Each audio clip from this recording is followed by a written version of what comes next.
Welcome everyone. I'm now calling this meeting to order. Please stand with us. We'll be led in prayer by Alderman Gallagher. After that, please remain standing for the Pledge of Allegiance, and Alderman Payne will lead us in that and see.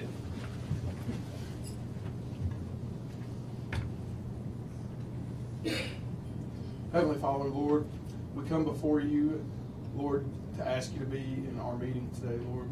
Lord, we ask you to be with our country, Lord, as we're going through some tough times, Lord Jesus, that you would just give our politicians and leaders wisdom to conduct their jobs like they should, Lord.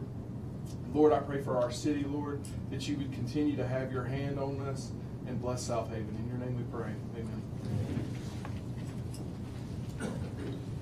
I pledge allegiance to the flag of the United States of America and to the republic for which it stands, one nation, under God, indivisible, with liberty and justice for all.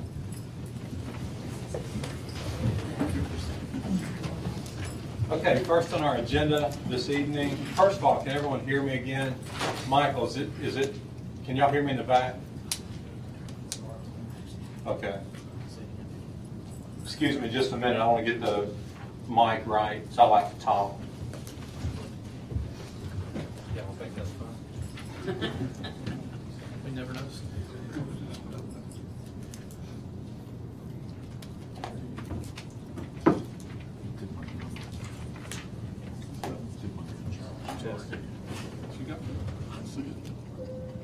Test.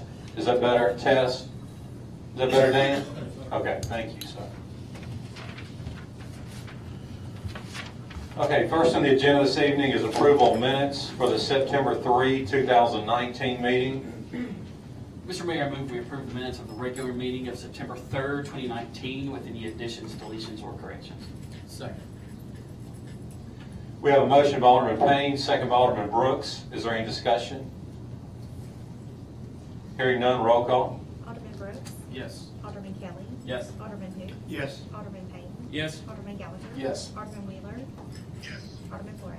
Yes. That motion carries. Next on the agenda is our swearing in of our Mayor's Youth Council.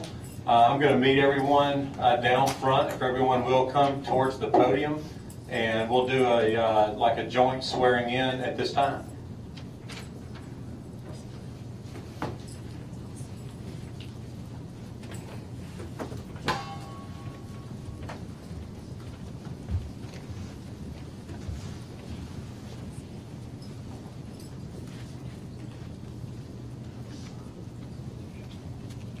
I may just work my way over here. First, thank y'all for serving on the Youth Council. Y'all going to be involved in a lot of big projects, and we appreciate your service. One of these days, maybe I'll be sitting up here, and so the rest of us can retire and get out of this this crazy business. We all commit to doing that now? Maybe somebody? Please. I'm just joking. Okay, if everyone, we have a Bible. Don't we have a Bible? Okay. The Bible's behind us right here. If all of you will raise your right hand and repeat after me, just say, I'm going to say I, and then leave a blank. If you'll state your name all together, and then we'll go ahead and do swearing in as a group. So, okay, ready? I do solemnly swear that I will faithfully support the Constitution of the United States and the Constitution of the State of Mississippi and obey the laws thereof, that I am not disqualified from holding the office of Mayor's Youth Council, and that I will faithfully discharge the duties of the office upon which I am about to enter. So help me God. Congratulations. Thank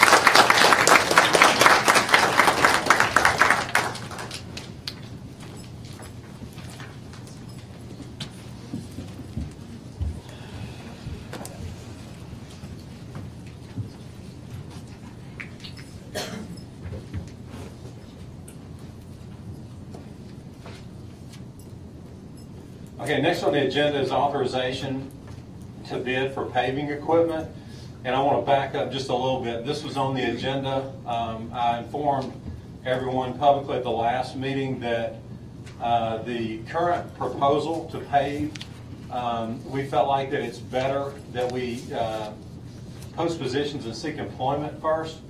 The equipment that we would need is in the general area, so it's not like we would have to wait for a lengthy amount of time to have it, custom ordered or manufactured. There is equipment that would meet all of our needs that's local, so that's not our number one concern. Our number one concern to make this a worthy venture is to be able to hire qualified personnel. So actually, if I may tonight, I want to back up. I'm not asking for authorization to bid for the equipment, but with this on the agenda, I would like to reopen discussion. At the last meeting, I brought you complete information after all of our research on the potential cost savings with paving our own streets. I also told you that the reason it was so attractive to me is that if we have our own crews, we can pave 9 months out of the year instead of what now equates to about 2.5 months. And bottom line is I'm just looking for a way to pave more streets. We allocate $2 million a year in this year's budget for a street, and just knowing what I know over the last 6 years, we're fighting a losing battle. We've made a lot of progress. The streets are in much better condition than they've ever been in, but they still don't meet my standards, and I know they still don't meet the standards of this board. And it's not fun being that person that gets to tell someone who has a street, that lives on a street that is in almost exactly the same poor condition as a street that is on your list, and tell them that they're going to have to wait another 12 months. And I'll just tell you, I hate that part of the job, and I hate delivering that news. And so I will never quit, working to try to make our operation better. And for that reason, we've moved slowly with this, but I'm just telling you the fact that us being able to pave streets 9 months out of the year, also to to have more control over it. We're at the contractor's mercy now, and to be able to say, hey, 2 days from now, go pave this street, or tomorrow, go pave this street. We can make a big difference for our citizens, and I just believe we can pave more streets for less money. There's been no information that I've gotten through this investigation that has shown that we can't do it. And like I said, the number one thing that we're concerned about is being able to find qualified personnel. So that's basically my thoughts on it. My recommendation is that we move forward and that we make the personnel changes. It would be budget neutral. What we would do is just decrease the current street improvement schedule budget by the cost of personnel, and then the upfront equipment cost is estimated at $550,000. We would have to bid that, but I would recommend taking that out of current surplus. But anyway, we don't have to take board action tonight. The only thing I would say is that this is something we do need to make a decision. If we don't make a decision tonight, in October we need to make a decision, because we're holding up. We try to get some streets done in the fall. We're going to go ahead and get Lehman Roberts to work on some of the streets in the fall, but it does hold us up, not knowing exactly what our plan is. So it's my recommendation that if this board does not want to do this, that you tell me that either by, ideally by the end of October, I'd say. But I would like to open up discussion. And last meeting I gave you all the numbers, but we didn't really have a lot of feedback. So basically I'm just asking for feedback from the board tonight. How many personnel are you going to hire? 6. 6 total? 3 crewmen, an operator, and 2 dump truck drivers. And that would be, Alderman Payne brought up a good question. That's not all that could be needed at times. So we do have a current crew of 4 that works on our streets. They work on patching now. So we could combine that 4 with the 6, and that's more. That's even or more than the crews now with the private contractors are using. That was my next question. I thought the private contractors were using around between 11 and 13. So no, ideally, no. Having 10 total fills all the spots that are currently being used by the private contractors. And same thing along the same lines with the equipment. There was a recommendation of buying 2 dump trucks we need more than two. You need more than 2 dump trucks. We have 4 others that are not in the greatest condition, but they're still functional. And then it's not uncommon, even with a private contractor, that depending on the day, that they'll contract out for some other trucks. And basically all the trucks are for is just to bring the asphalt to you from the plant. And so it's, at a fairly inexpensive cost. You can hire, in fact, we had that in the proposal, a set amount of money in case we did need other dump trucks from time to time, just to get the asphalt to you in a timely way. And milling, if we contract that out, that takes away, I would think, some employees that we might need, at least the driver of the milling truck. And well, that's a good question, but actually, no. We would still, now, we don't need milling for every street. We have a lot of streets on the list that are the final lift of asphalt in a new development, so there's no milling required. All you're doing is overlaying. Same thing, we do have some streets in our city that are not curb and gutter. Anytime you don't have curb and gutter, there's no need for milling. They're just going in and overlaying it. So, but we still would need a milling contract, and that's in the proposal too. right. So we would need to keep a milling contract. One of the other questions was, if you're contingent upon the private contractor now to overlay, would you not still be contingent upon a milling contract? And the answer is yes, but it's not just one. You're relying, there's plenty of options for a milling contract. So we believe that that would not be an issue as far as scheduling the milling to be done, and then we come in with our own crews and overlay. Now, Mayor, I know we were saving money over the past 2 years using the seal coat process where it was drastically cheaper. Mm-hmm. I'm assuming that's something that we're not going to be able to do. Would that affect the amount of streets that we're budgeted to pave, or how would that affect our bottom line? It still wouldn't affect your bottom line, because still, if you're just doing an equal comparison on spending $2 million, there's $2 million worth of overlay that can be done without doing seal coating. But that we would not, this proposal is not to do our own seal coating though. So if we have streets that need seal coating, we would still use the company. At this time, Dan Cordell and I have discussed this. The contractor that we use comes to, it's just like Santa Claus. He comes once a year. They come one month a year. And if it's not on your list, then you wait another year. And so that's not really satisfactory either. We're working on that, trying to find another contractor that can be more flexible for the seal coating. But no, to answer, long way to answer your question, just doing an equal comparison, there's enough streets that need overlaying that it would be, you would have that same efficiency with $2 million. And then if you have seal coating that you want to use, you would do that and just adjust that in your budget. So like you wouldn't spend your full $2 million, you would allow, whatever it is that you're going to seal coat in any given year. What are the starting hourly wages to make these jobs attractive? Folks will want to come work and stay, because if we're going to train people to do this, we're going to want them here for the long term as well. Great point. And the thing is we're not going to train. That's why we're going to hire people that already are experienced. And that's where the big question mark is again. That's why we want to start with that. We believe that we can put together an employment package where we can keep them employed 12 months a year, whereas a lot of these people that work for these private contractors are working during the warm season when the roads are being resurfaced, and then they're collecting unemployment in the winter. So I would think, I don't know this, but I would think that if you can offer someone a job where they can have a 12-month job with retirement health insurance, and not be laid off and collect unemployment for a few months a year, I would think that would be attractive for them. But as far as the amount of the wage, that's in the proposal, and Not necessarily, just mean competitive. You have an idea that we have to be competitive as well. Yes, we would. What we've done is set the rate of pay for someone who is doing this now, like not somebody we would train, but someone who, for a private company, is doing this now. Who's going to supervise the work? The way it works is when you have your own, what we do now is we contract through Civil Link. That's part of their agreement with us. We pay extra for that. But they have personnel on site on every road that's been worked on. The reason is just to verify that the asphalt thickness is applied fairly, that we're getting what we pay for. We run into some situations, not with the current contractor, but in the past, we ran into some situations where, when we weren't supervising that some of the asphalt thickness, that we were paying for asphalt that we weren't getting.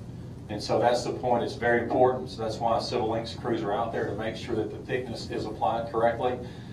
So in this situation, you would have your own staff would be working for you. Obviously, they have no reason. They're getting paid the same regardless of the thickness of the asphalt. There's no trade secrets to, to increase your profit margin, because there is no profit margin for these people. So our own crews would do the supervision. Well, I get that, but what I meant was, are we going to have a crew supervisor for this road crew? That's a good question, and I'm sorry. I should have clarified. No, I get you. That's what the operator is. The operator is paid more. The operator is the one that will be the crew chief of the. So we're going to hire that position in? That's one of the positions that's in the proposal. Okay. And it is a higher paid position than the others. Mayor, just so I understand, you're saying that we won't have to have a crew of 11 people? Is that, because I mean, I went back and looked at some pictures of some of our crews working here paving and stuff, and they had between 10 and 12 people out there working. They had flagmen, they had 2 people shoveling, Right. working the rakes, that kind of stuff. We don't have to have that many people. Is that what you're? Yes. Let me say it again. We're proposing hiring 6. We already have 4, so we have 10 right now. So we believe that 10 is sufficient. And then if we had to, like if we had a situation where we needed another, we could pull that. Now, that's another valid concern that I discussed with Dan Cordell, is I asked him the same thing. I said, is there anything else that we're leaving out? Are we missing anything? So, because before we do this, I want to make sure that I investigate every situation. And his only concern was basically, well, 2 concerns. He had concerns about the maintenance of the equipment. So I updated that and raised that in the proposal. And then the second thing was, if you're pulling those 4 that are normally patching throughout the year, you're pulling them off that. And we believe that that we can absorb that with the efficiency of having them all year instead of just short time. So, for example, Robert Booth, who is our street supervisor that sets the schedule, if we have a week where we're going to knock out overlay, we're going to do streets a week, we pull those people that week and we assign them that way. Then the following week, we just do that in the schedule. So like whatever they're doing from a patching standpoint or other street maintenance responsibilities, we just work that into the schedule. But we believe that we can absorb that, having them 12 months out of the year rather than just having a contractor here 2.5 months. What happens in the whole project though, if we're paving and we need a patch? We'll be able to pull somebody? Sure, and again, that's the beauty of having your own people. You can determine the schedule. So like what Alderman Brooks is talking about, if we have a week where we're going to knock out some paving, and then we have another, let's say that we have bad weather and we have, to move the crews toward, to patch, do some other patching on other streets, we have the flexibility of doing that. So, and that's another thing that I love about it is I hate facing my citizens and telling them that I can't get to your street for another 12 months, whereas this way I would be able to address it quickly. Did you say that? Us. Did you say there's another list of costs that you sent out since the first one, or is that the first one reflect the last board meeting? I handed out reports to everyone. Okay, because there was one that came in the email. I guess it was the first part of this. Was it last week? That should be the same thing. Yeah. Okay. When I say I changed it, when I first started putting the numbers together after I met with, I had several meetings to gather information. So since the first meeting until I reported to the board, I adjust that maintenance of the equipment upwards. So what you have is the most current. Yeah. And then the other point is that, I did 3 columns in that presentation. We had it on the big screen last week, our last meeting, but I started with 2 million just so we can show like how many streets we could do if we allocated the exact same money that we're doing now. And it was less. Then, where you get into the big savings, and the reason I think it's something we should consider doing is when you get into like paving $3-4 million worth of streets, you can do that, for almost the same cost that you're putting now in your current budget. So, and I don't have the number again. Y'all have that on email, but it goes up drastically. Like the higher amount that you do, you're still having to pay for your asphalt, your materials, but your efficiencies increase because your labor cost stays consistent and your equipment cost stays consistent. So the more streets you do, the better the decision is to have your own crew. Now, with all that being said, hey, we all know anytime you do something, we're going to run into some problems.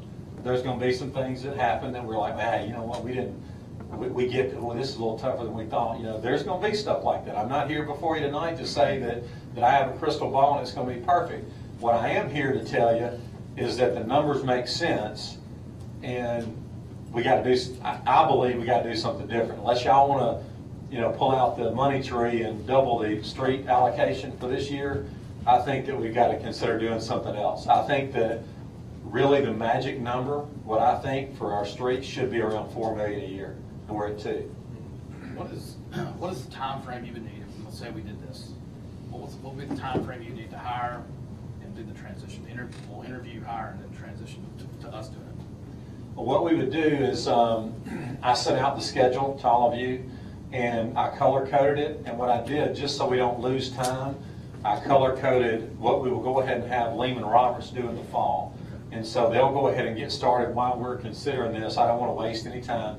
So there, we got some streets that are already, the ones in green on your sheet, that they've already been given to Lehman Roberts. We're going to be working on while the weather's good this fall.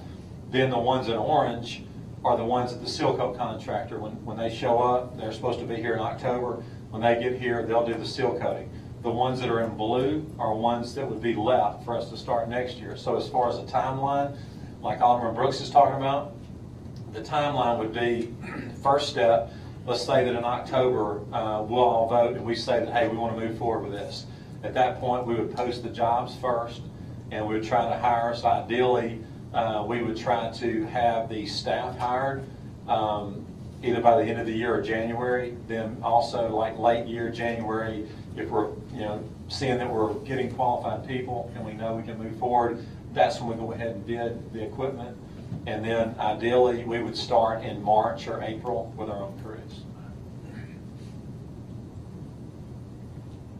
I haven't had a chance to do it myself, but has the math been done to figure out if we go through with this, how long it will take for us to catch up? Because I know we originally planned on increasing the budget by maybe $500,000 every year.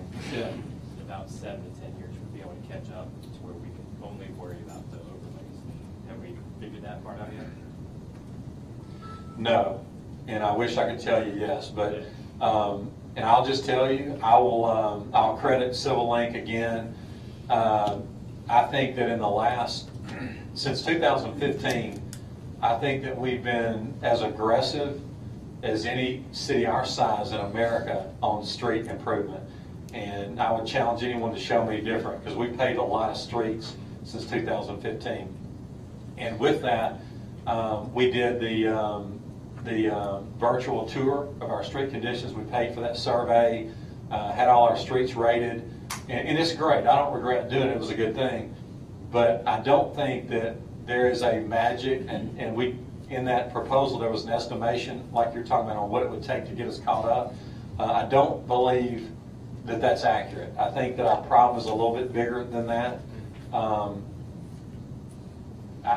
don't know the answer to that. But I will say this, that just on what I sent y'all 2 days ago, those streets that are on there, all those streets, I think this year it's $2.5 million. That's with the assumption that we're going to get the internet sales tax money, which we expect to get in January, which is going to be graded upward over 3 years. So in the first year, it's only going to be about $400,000.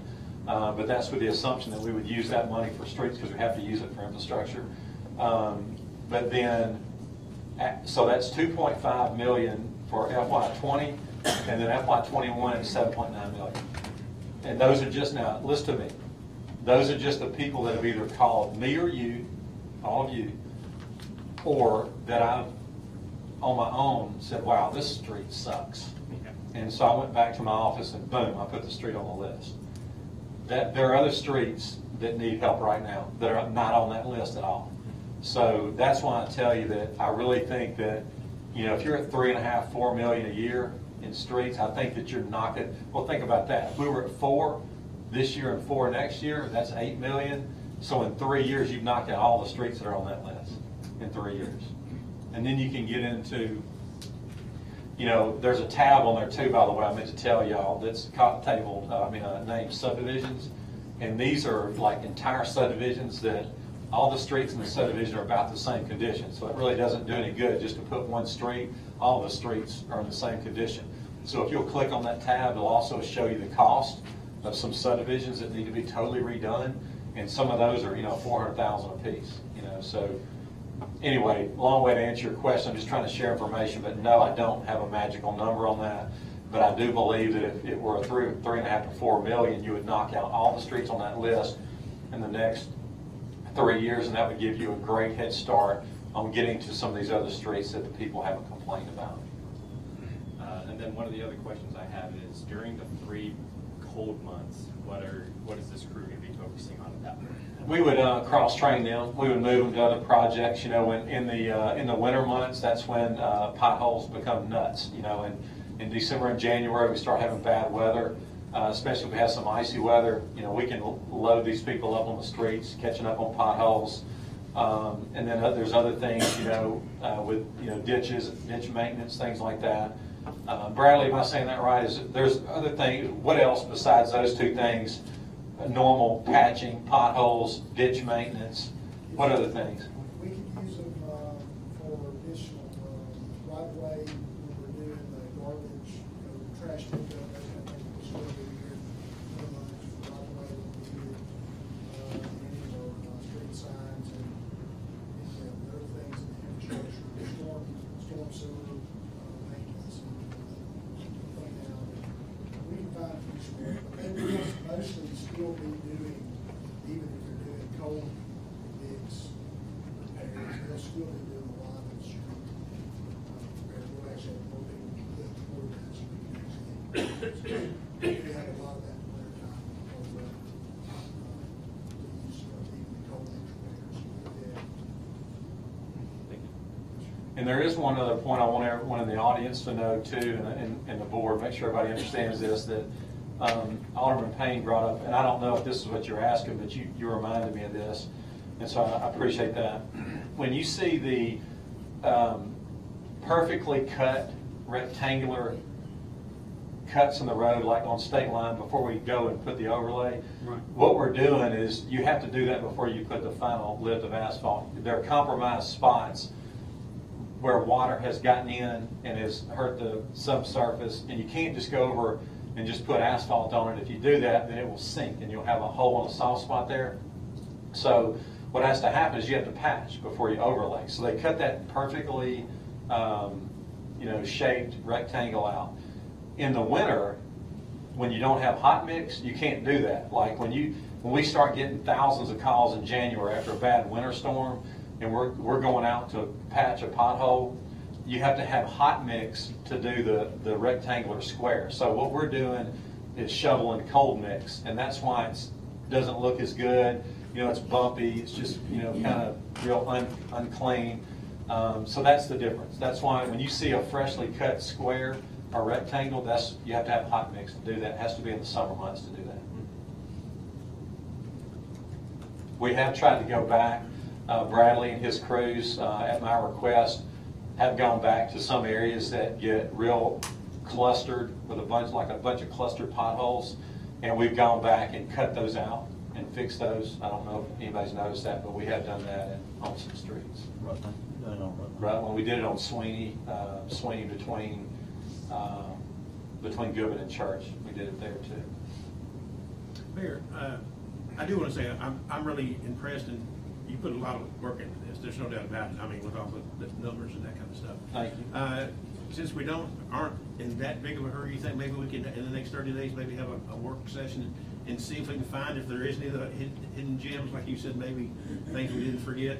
And so before we bring it back to a vote, Sure. have all that stuff done, and that way we can do it. Because I mean, you put a lot of effort, so you know, no doubt about it, it's there. But like you said, there's probably going to be some things that we didn't see. I would just feel a little more comfortable if we had like a work session. We certainly can, and let me clarify what I mean that we didn't see. I mean, after with anything, once you start doing it, Yeah. that's when you realize, you know, oh wow, you know, this is different from what we thought. So there's some things that you're not going to know until you actually start doing it, but the main thing we want to do as a mayor and board is not jump into a decision that has a game-changing piece of information that we didn't know that could hurt us financially or affect us from doing the streets. Now, with that being said, the answer, certainly, let's please do that. And I would ask all of you, if there's something you have a concern about, help it. Let's reach out for more information.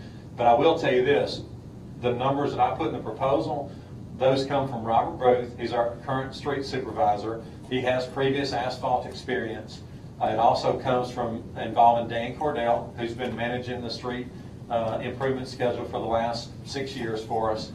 And it's actually data based on what we've actually been doing, like the number of personnel, the exact equipment, the exact materials. So I didn't just like say, hey, look, this sounds right. You know, I went back and got exact numbers on what we've been spending to do a street, and so I believe it's pretty accurate. I really do. But so anyway, just to be efficient with our time, if there is another source you want to reach out to, let's go ahead and do that. And but I welcome any other information. Do we make a motion to do anything? No, we don't need to do anything tonight. The only thing I'm asking is, like when I bring it and say we don't need any board action tonight, that if we're talking about it and spend this much time talking about it, it's important. Right. And it's not something that, you know, needs to just like go back on the shelf, you know, for 2 months. It needs to be, whether it's a yay or a nay, we need, like I said, we need to make a decision in October, preferably at the next meeting, October 1.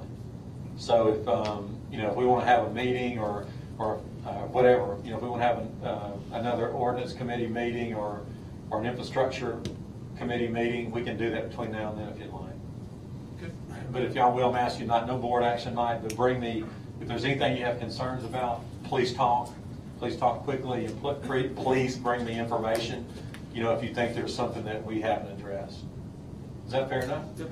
Thank you for the Okay. Thank you. Okay, we'll move on quickly. Next is our resolution for change in our meeting location. Our City Hall is going to be renovated. This board meeting is going to be under renovation. The entrance is going to be under renovation soon. There's going to be a new roof on the building. That construction will start in October. So we need to pass a resolution for public notice to note that we will change our meeting location. Our meeting location will be in our municipal court, just down the street on Northwest Drive. That's an ideal location. I appreciate Thomas Maston, our court clerk, for making that suggestion. It is set up ideally for a board meeting, so we shouldn't have any problems there. So at the next meeting, we'll have everything set up to conduct business down there, but we do need to pass this resolution. Mr. Mayor, I move we adopt the resolution, Mayor and Board of Aldermen of the City of Southaven temporarily moving board meeting location of the Southaven Municipal Court Building as presented. Second. We have a motion by Alderman Brooks, second by Alderman Kelly. Is there any discussion? Hearing none, roll call. Alderman Brooks. Yes. Alderman Kelly. Yes. Alderman who? Yes. Alderman Payne. Yes. Alderman Gallagher. Yes. Alderman Wheeler. Yes. Alderman Flores. Yes. That motion carries. Next on the agenda is a contract amendment with Baker Services Company. Mr. Nick Manley. This amendment is just for an additional year with Baker Services for the meter reading, and it'll be at 0.985 per meter read. So tonight, we need authorization for the mayor to sign the extension with Baker Services Company in the amount of 0.985 per meter read, and everything else will stay the same as the current contract, or the original contract. So moved. Second. Do we need to stipulate that he can sign a contract? Yeah, the mayor, the minutes reflect the mayor can sign the contract. We have a motion by Alderman Flores, second by Alderman Payne. Is there any discussion? What were we paying before? 97.971. Okay. Any other discussion? Hearing none, roll call. Alderman Brooks. Yes. Alderman Kelly. Yes. Alderman who? Yes. Alderman Payne. Yes. Alderman Gallagher. Yes. Alderman Wheeler. Yes. Alderman Flores. Yes. That motion carries. Next on the agenda are variances for parks rental. Yeah, this is just authorization for variance for serving of service of alcohol for rental by Michael Hatcher at the Snowden House for the Thursday night. And under the facility use policy, you have to have a variance for alcohol. Mr. Mayor, I move that we approve the variance for Michael Hatcher as presented. Second. We have a motion by Alderman Brooks, second by Alderman Gallagher. Is there any discussion? Hearing none, roll call. Alderman Brooks. Yes. Alderman Kelly. Yes. Alderman Hoots. Yes. Alderman Payne. Yes. Alderman Gallagher. Yes. Alderman Wheeler. Yes. Alderman Flores. Yes. That motion carries. Next on the agenda are copier contracts for Public Works and the City Clerk's office. Yes, these contracts are with RJ Young for copiers for the City Clerk's office for the purchase of a copier in the amount of $995, and Public Works Department for leasing of a copier. Just need approval for the Bradley to sign the Public Works and Andrew to sign the City Clerk's contracts with RJ Young. Mr. Mayor, I'll make that motion. Second. We have a motion by Alderman Payne, second by Alderman Kelly. All in favor say aye. Aye. Any opposed say no. Ayes have it, motion carries. Next on the agenda is a resolution for liens. Yeah, these are the properties that have been cut and or condemned pursuant to 21-1911. They'll be filed as liens, and then they'll then be converted to assessments after September. Mr. Mayor, I move to adopt the resolution, Mayor Board of Aldermen, City of Southaven, adjudicating the cost of cleaning property, imposing a penalty, imposing lien, and staying against property as presented. Second. We have a motion by Alderman Brooks, second by Alderman Payne. Is there any discussion among the board? Hearing none, is there anyone in the audience that has a financial interest in any of the properties that would like to speak? Hearing or seeing none, roll call please. Alderman Brooks. Yes. Alderman Kelly. Yes. Alderman Hoots. Yes. Alderman Payne. Yes. Alderman Gallagher. Yes. Alderman Wheeler. Yes. Alderman Flores. Yes. That motion carries. Next on the agenda is a resolution for sanitation assessments. This resolution will just be authorized either collection through the car tag and or filing a lien for those unpaid sanitation assessments pursuant to the Mississippi Code. Mr. Mayor, I move we adopt a resolution assessing unpaid sanitation fees as presented. Second. We have a motion by Alderman Payne, second by Alderman Gallagher. Is there any discussion among the board? Hearing none, is there anyone in the audience that has a financial interest in the properties where these assessments were levied that would like to speak? Hearing or seeing none, roll call please. Alderman Brooks. Yes. Alderman Kelly. Yes. Alderman Hoots. Yes. Alderman Payne. Yes. Alderman Gallagher. Yes. Alderman Wheeler. Yes. Alderman Flores. Yes. That motion carries. Next on the agenda is a Southaven Police Department MOU with the Flock Group Incorporated. Yeah, this MOU is with obviously the Southaven Police Department Block Group. Recently, Grandview Lakes purchased license plates reader, and Grandview Lakes and the Block Group would allow the Southaven Police to have access to that license plate reader. So as part of the access for the Southaven Police, they have to sign this MOU with Block Group. We've made a couple of changes. So tonight, that were consistent with Mississippi law. So tonight we need authorization for Chief Moore to sign the MOU with Block Group Inc. for access, if requested, for the license plate reader So moved. data. Second. We have a motion by Alderman Gallagher, second by Alderman Hoots. Is there any discussion? Hearing none, all in favor say aye. Aye. All opposed say no. Ayes have it, motion carries. Next on the agenda is the Southaven Police Department donation acknowledgement. This is just an acknowledgement and receipt of donation from Cliff Freeman for a sniper rifle to the Southaven Police Department. I'll So make just that motion. Authorization to accept donation. Second. We have a motion by Alderman Flores, second by Alderman Hoots. Is there any discussion? Hearing none, all in favor say aye. Aye. All opposed say no. Ayes have it, motion carries. Okay, next on the agenda is a request for no parking stipulations and signage on Airways Place Cove, north of Goodman Road on the east side of Airways. Ms. Whitney Cook, Planning Director. Yes, sir. You'll have a memo that I submitted to the board along with an aerial photo of that area. We have received several complaints from business owners up and down this cove area about parking on both sides of the street, parking at the end of the cove. It affected their businesses. So I got with Chief Moore, asked him to look into it as well. He had an officer go over there and witness what was occurring over there. We did feel like there were two issues. One, it was negatively affecting the property owners that were trying to get people in and out of their areas because it's hard to get in their drives. It wasn't blocking any drives, wasn't blocking fire hydrants, but it was a very tight fit. The other issue that came into play was emergency vehicle apparatuses needing to have free flow through there. So Chief, his recommendation was to put one-way traffic, no traffic on one side. We would additionally like to add in no traffic signs around the actual radius of the cove. That seems to be where the most of them are, and in a situation with fire trucks and things going in there, they can't make the turnaround, they don't have the proper radius. So what we're requesting to do is to put no parking signs on the south side of the road and along the radius of the cove and leave the north side for parking. We relayed that over to the private business owners, and they were okay with that. So that's a recommendation from both my office and the police chief's office to allow that to be a no parking on that south side and around that cove. Mr. Mayor, I'll make that motion. Second. We have a motion by Alderman Payne, second by Alderman Kelly. Is there any discussion? Just want to add, pursuant to City Code 2137.3, we're going to make the motion. That'll be in the minutes, so just make sure you're on. Okay with that. You okay with that? I'm definitely okay with that. And, I thought I said it, actually. and Alderman Kelly seconded. You okay with that too? Absolutely. That's part of your second. Any other discussion?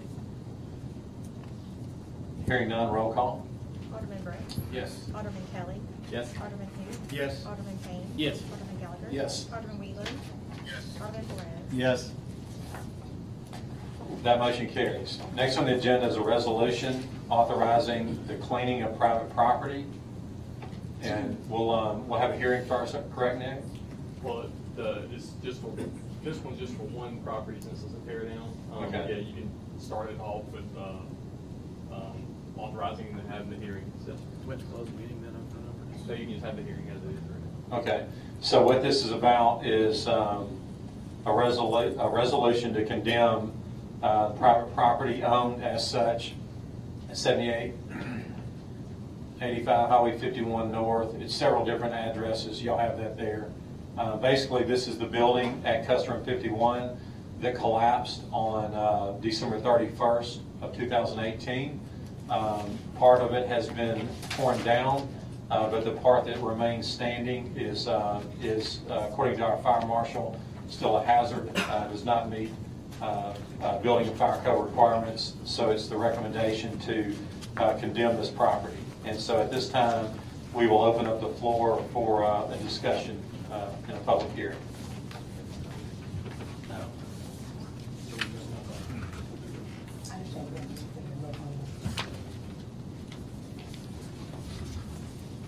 What you're seeing right here, these are pictures that were taken about 3 hours ago of the actual structure.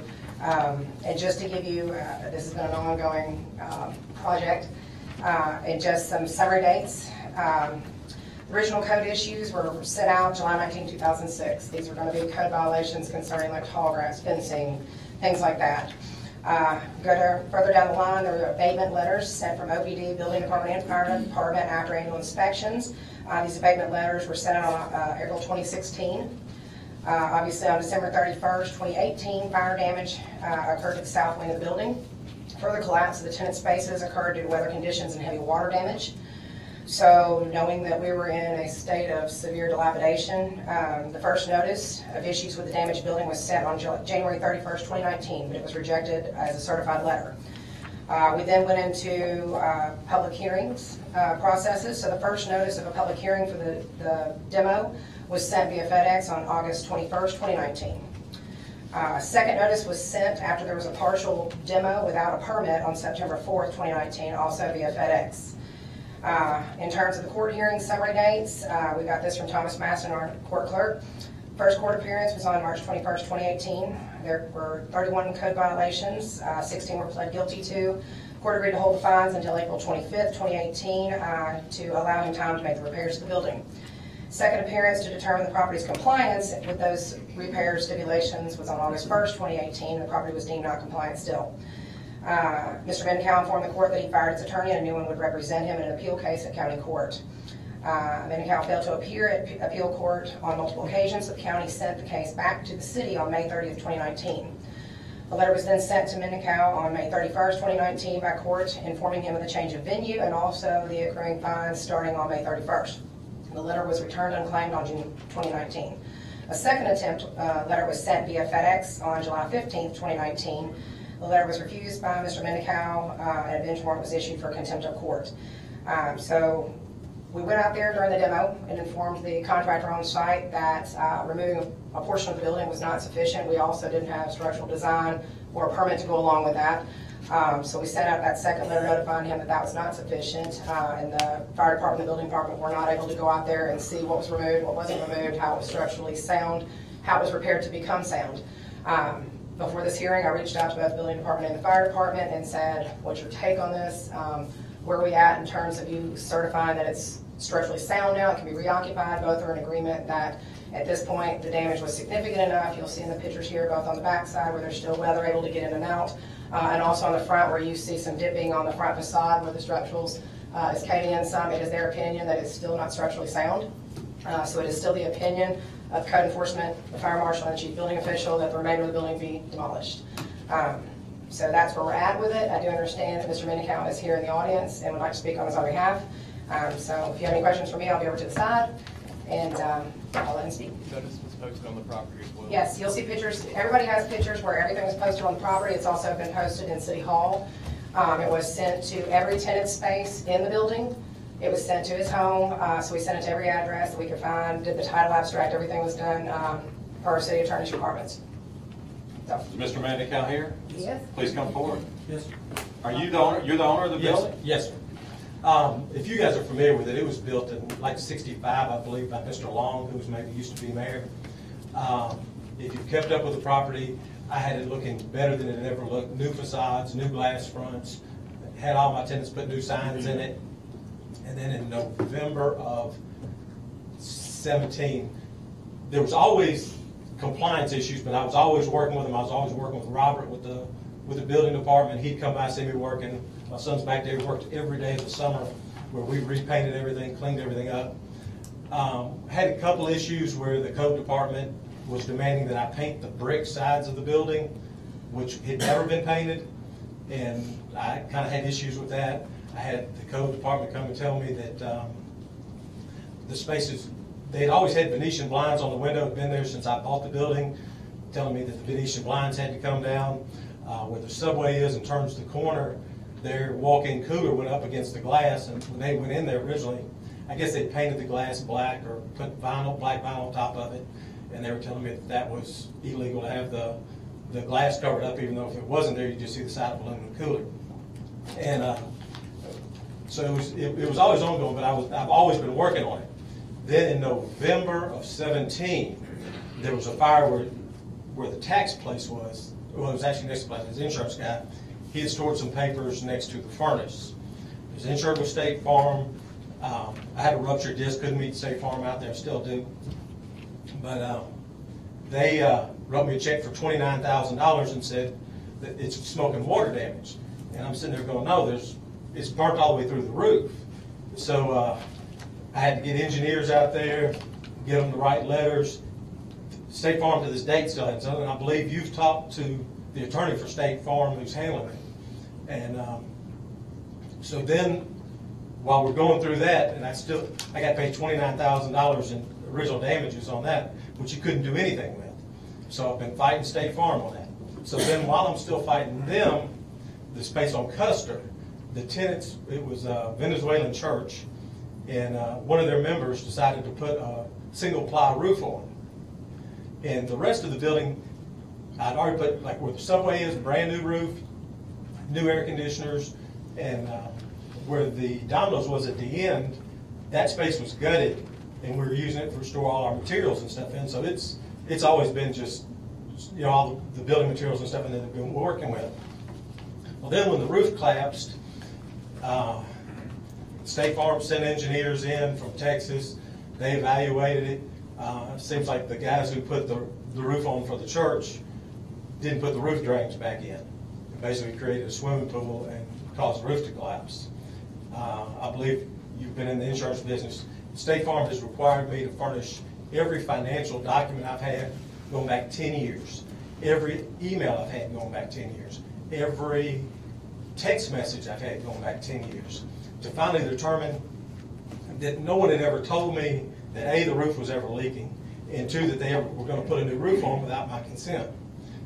Still, I've not been paid for the Custer space. The lady that was just up here sent me up. I've received 2 documents from the City of Southaven, FedEx. These are the only 2 I've ever received. They say I've refused them. I'm not there to refuse them. They deliver during the day. I'm never there. So I don't know who refused them. There's nobody at the house. So I've never refused anything. If they got returned, they got returned, but it wasn't me. I've gotten these 2 FedEx things. One of them from Ms. Choate states that they demoed it without a permit. I've got a copy of the permit. You guys issued it. It was paid for to do the demolition work. So it has been permitted. The demolition work's been done. I've contracted for the environmental stuff to get it done so we can get working on it. But until State Farm does something, I still can't do anything. I've got an engineer's letter that says what's there of the building is structurally sound. I've got it's a stamp from the engineer that so. You have that letter with you? Yes. This is on the. You guys have was there Mr. Faust here at one time? This is going back on. This is on the end where there had been some damage before, where it all been repaired.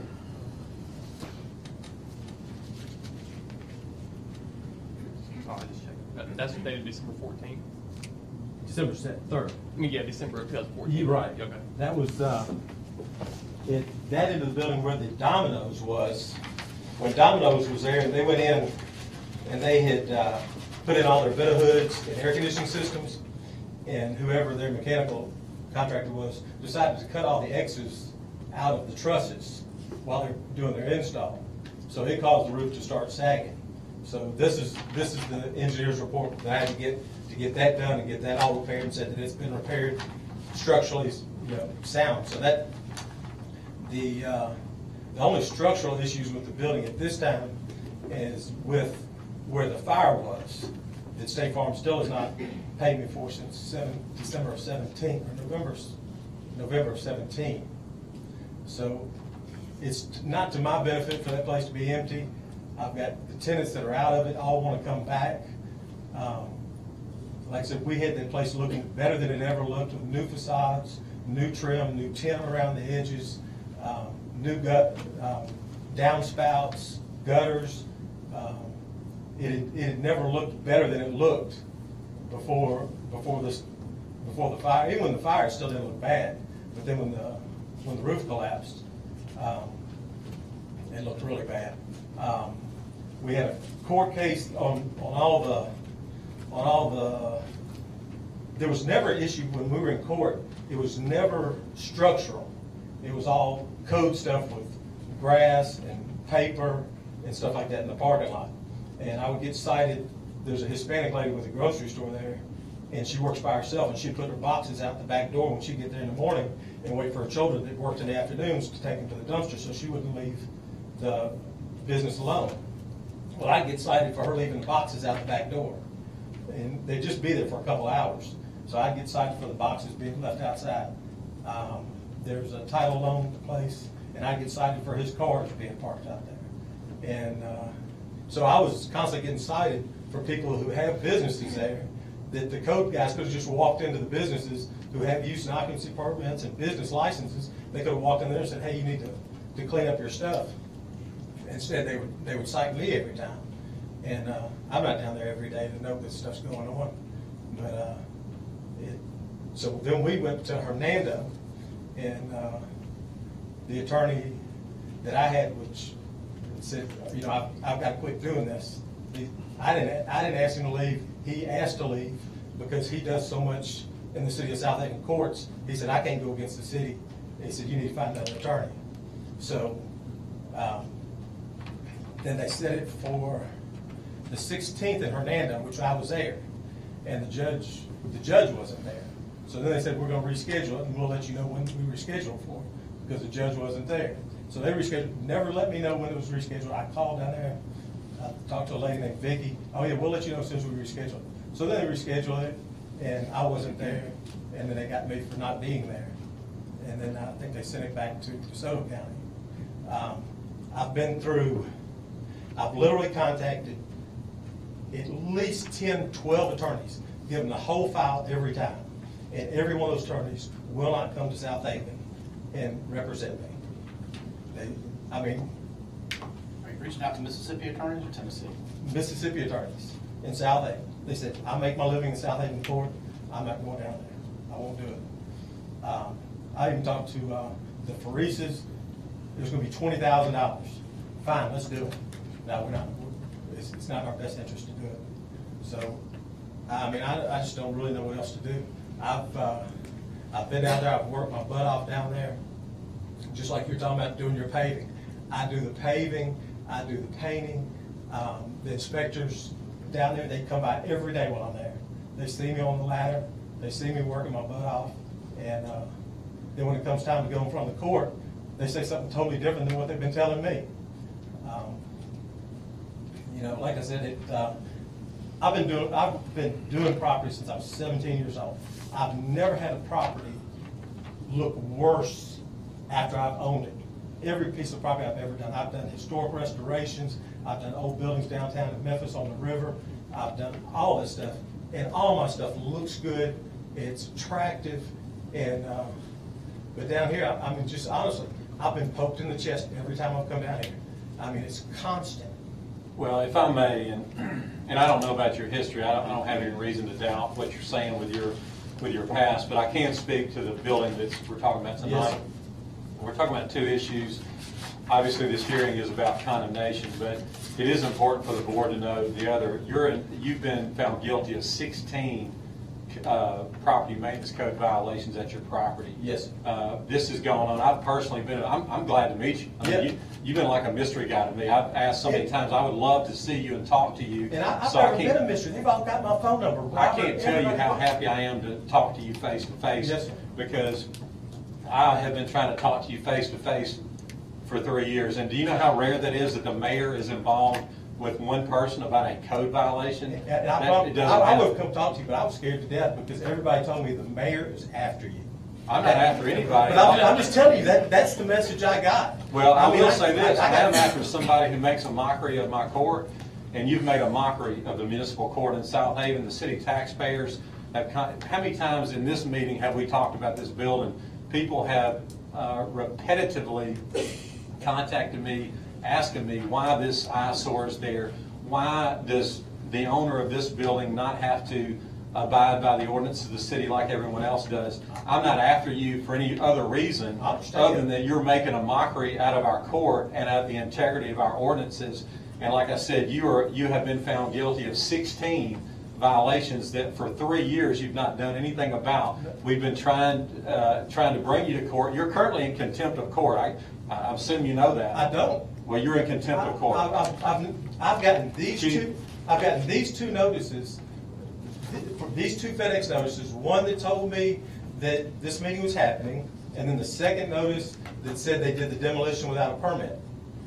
I know they got a permit. I've got a copy of the permit. Can we get a copy of the permit to the attorney?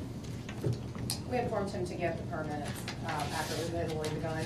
And I can tell you, the permit was dated before he left. I can also tell you that the reason why he only has 2 letters is because we did send the letters via certified mail and then via FedEx with a requirement of signature.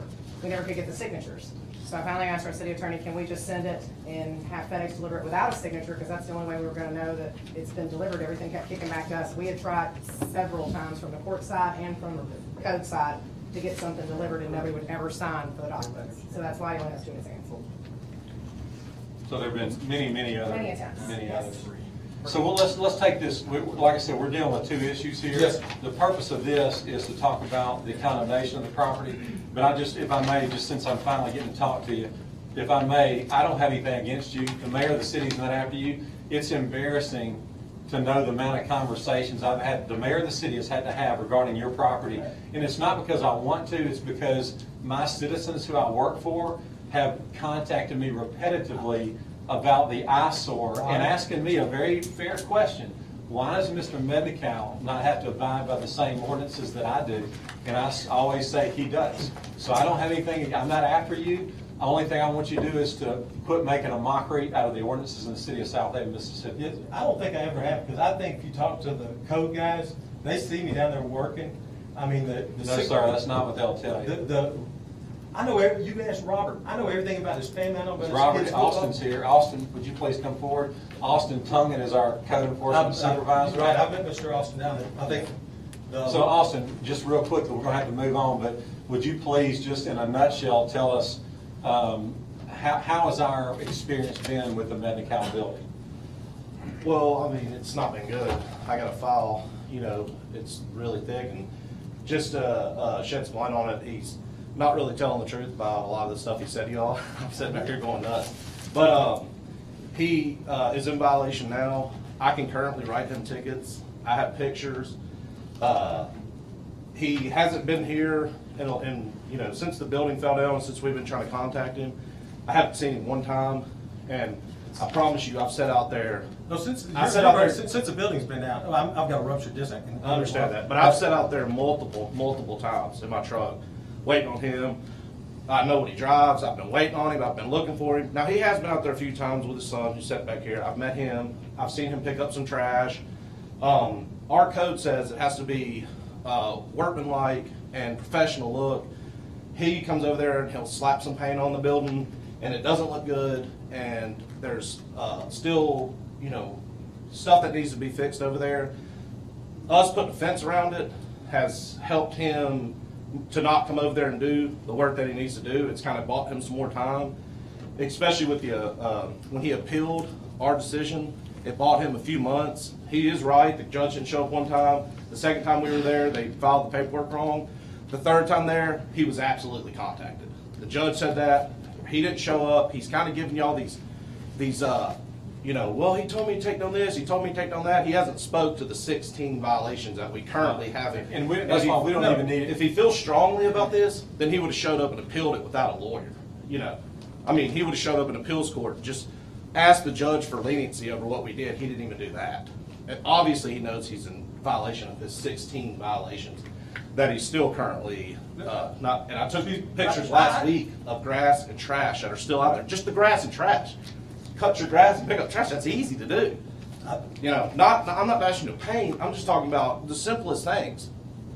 And those small things like that aren't even being taken care of. Yeah. Well, I mean, I met you out there once, right? With Robert. No, we met out there 2 or 3 times. I think all right. But we don't have to get. My only point is to refute what you're saying is not accurate. I've been involved in this heavily. I understand. It's taken a lot of the taxpayers pay my salary. It's taken a lot of my time that I should never be involved in this. I agree. And all I can do is apologize. I promise you, I had it looking pretty good.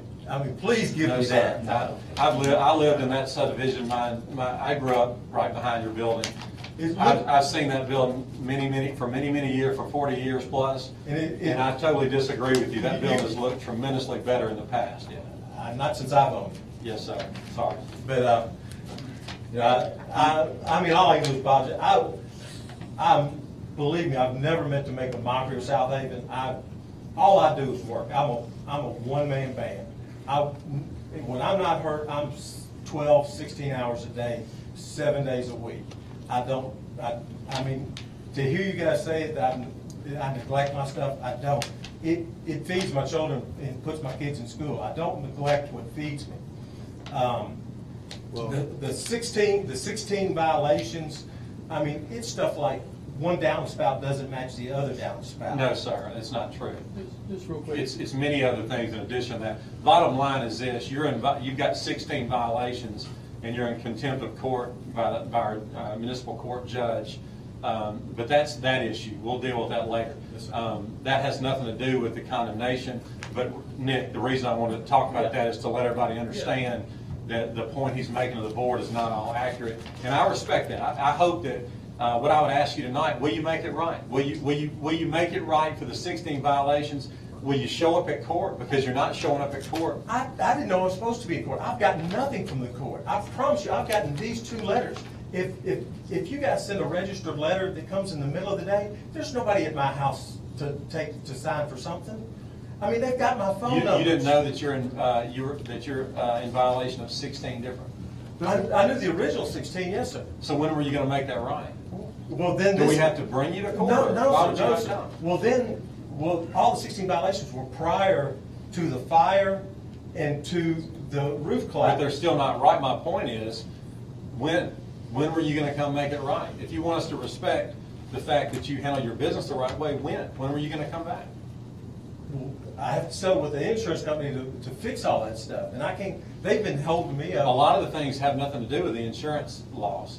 A lot of the other code violations were there before the insurance laws. I mean, I paid somebody to cut the grass and keep the lot clean, and I assumed it was being. Well, you have 2 buildings, so you Right. could have come and worked on the other building. Well, is the grass not cut around it? I mean, honest to God, see, we're not holding court here tonight. I drove by yesterday, and the grass had just been cut. So right, that's already been decided. This is not the court. Okay? Right, That's right. already been. You're in violation of 16 different codes.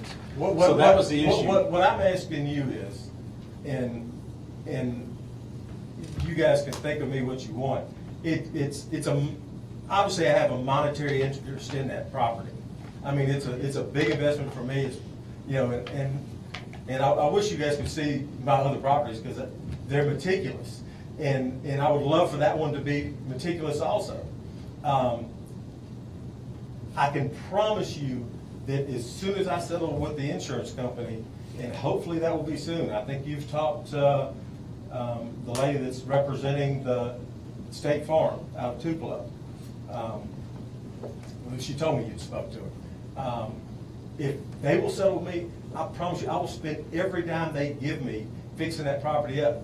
I had that property looking pretty. I'd sealed the parking lot, I'd restriped it, I'd patched potholes. My intent was to fix it up and be able to get rid of the piece of property, because I just have felt like every time, and I've never experienced this before. I've never been disrespectful to you, have I? I've never been disrespectful. That's irrelevant. I know. That's irrelevant. I mean, but the way I operate is if the building inspector tells me something, if they say something, I said, just tell me what you want me to do. And I try my best to do it the way they tell me, so there's no question about it. If you'll come to court, then we'll tell you every detail. Like I said, I had no idea about the court. Okay. I mean, like I said, you're in contempt of court. That's another issue. Right. But hey, let's get back to the building. So the bottom line is what's been done there now is still not structurally sound. Tim Rowland, would you please come forward? He's our fire marshal.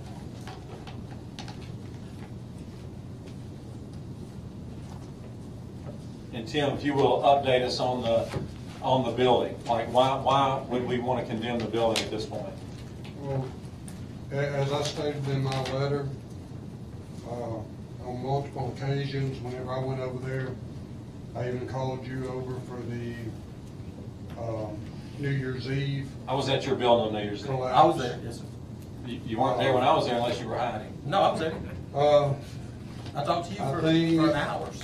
He showed up before you did. Okay, I'm sorry. I'm wrong. I apologize. A few minutes. No. Well, you were there for a couple hours, and then a few minutes after he left, you showed up. The pictures that I saw that Whitney had, I mean, I've got everything from aerial views and all that. Also, to include, you notice in my letter I stated in there that I saw with the collapse of the church area, it had taken off part of the wall separating the church and subway. Got into the space where the fire had occurred. At that point in time, the roof was being supported by 2x4 shoring. 4x4. This is the space that the State Farm wanted to pay me $29,000 for, saying that it was just smoke and water damage. Well, and with all due respect, we don't have, your agreement with State Farm, that's between you and State Farm. Right. That has nothing to do, we have an obligation to Right. our citizens to And I enforce our understand, building. and I would hate to answer your phone, I promise you, if it dealt with it. I mean, After looking at the building that day, I mean, I deemed that at least 50% of the building, 25% had already collapsed. Another 25% was in danger of collapsing. I met with your insurance company and their engineers over there and looked at the old Domino's area, which once again also, that was February of 2016, whenever that side of the building was struck by a motor vehicle. Am I correct? No, that was, well, a motor vehicle, it just took out the corner. It didn't do any real structural damage, the motor vehicle. What did the structural damage inside is when Domino's was in there, they cut out the X's of the trusses, and that caused the problem in there. That's what, you know, I've already had the engineer, and they've already. It's still 2016 when Domino's moved to their current location, correct? No, it was, Either way, whenever I was in that space, we also noticed some shoring of the roof in that space. So now I have 25% that it collapsed, 50% that was at risk of collapsing. Therefore, that is why I deemed it structurally unsafe. And I believe the building official, James Gentry, also concurred with me on that. And space that he's talking about where the Domino's is, that's the stamped engineer's letter that I showed you. It says it's structurally sound. So to summarize, we've had 16 code violations. We have the fire marshal and our building inspector both say it needs to come down, correct? It says dangerous. Oh, just want to clear that up. Thank you. Okay, quick question. Is the 2x4 or the 4x4 still up, holding the roof up? There's a section of 3 bays between where the subway is and where the Domino's was, between 2 firewalls. That part is scheduled to be, we're waiting on the environmental letter to come back. That's going to, the plan is for that to be gutted and those 3 bays to be rebuilt. But your engineer's not saying that those are structural. No, right? No, I've got the engineers saying that they're not. Okay. That I had to get so that State Farm would pay me for it, which they still have not paid me for it. As you can see from his pictures, it's not $29,000 worth of smoke and water damage. It was parked all the way up through the roof. The guy that was the insurance company guy there, he had stored all his papers that they normally, the posters they put on the window, he decided to store them next to the furnace and caught the building on fire. But Domino's space, where he says it's held up with shoring and stuff, it's not held up with shoring. It's had new beams put in, and I've got the engineer's letter saying that it was, the beams were put in to the engineer's spec to support it, and that it was all right. That's the letter that I gave him a minute ago, showed him a minute ago. The building is not structurally unsound. Where the blocks came down on the side where the church came down, those blocks are fairly easy to repair now that the church is gone. The church face, I have no plans to rebuild. That's going to be Who determined repaved. that it was not, that it was structurally sound? Who told you that? Where the fire was? No, you said the building is structurally sound. About the subway. Oh, the subway? There was no structural damage done to the subway.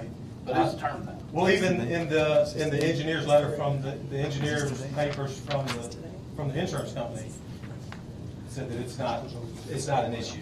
Well, and I think from the city's standpoint, and he may have a letter or he may have an engineer come and tell us it's structurally sound, but from the city's standpoint, our liability standpoint, we go in and say we tell him he can revamp the tenant spaces, and then our building department and our fire marshals go in to inspect it. one thing I would ask them is, do you feel comfortable going in there now just with a letter from somebody else saying it's structurally sound and putting your name on a certificate of occupancy where there's going to be tenants and customers and everybody in those spaces? And I think that's what the problem lies, is they're not comfortable with that. They do not feel it. So I don't know how I don't know how your letter versus their opinion is going to sway one way or the other. Right, well, it's a stamped engineer's letter. Well, we have engineers as well. Right, We have structurals on our side. Our fire marshals are certified. That is gospel. That puts his name on I the line. would refute that. I don't know that I would say it's gospel. But I mean, when an engineer stamps it, he's putting his name on the line he saying. is when you're the paying customer. We've had it. We deal with it all the time, where one stamp engineer will say something different from one that we hire. I mean, it's whoever's paying their bill. I understand. But I mean, if our fire marshal and our building official are not comfortable signing off on a certificate of occupancy for tenant space, I don't know where we go from there. Well, obviously, it will be, every space there is going to have to be, will be all new electrical, all new plumbing, and it'll all be permitted, and they'll have to be inspecting it while it's being built. So I think that. I don't think the plumbing and the electricals, I think it's the structure itself that they're going to have to say, okay, we can allow customers where the in there. structure is that's caving in, that will all be removed between the two firewalls. It will be new between those two firewalls. Whole new roof structure. Is the building structure right now structurally safe right now? I went over on the date of the collapse. I went back for the joint inspection. At that point in time, I would not go in the subway space. I have not gone in the short space since then, and I would not go in it today. Okay, that's all I need to hear. Right. The short space is definitely, I wouldn't go in the short space. That you even admitted it. Oh, That's yeah, all I the need to short hear. space, right. What do we got to do here?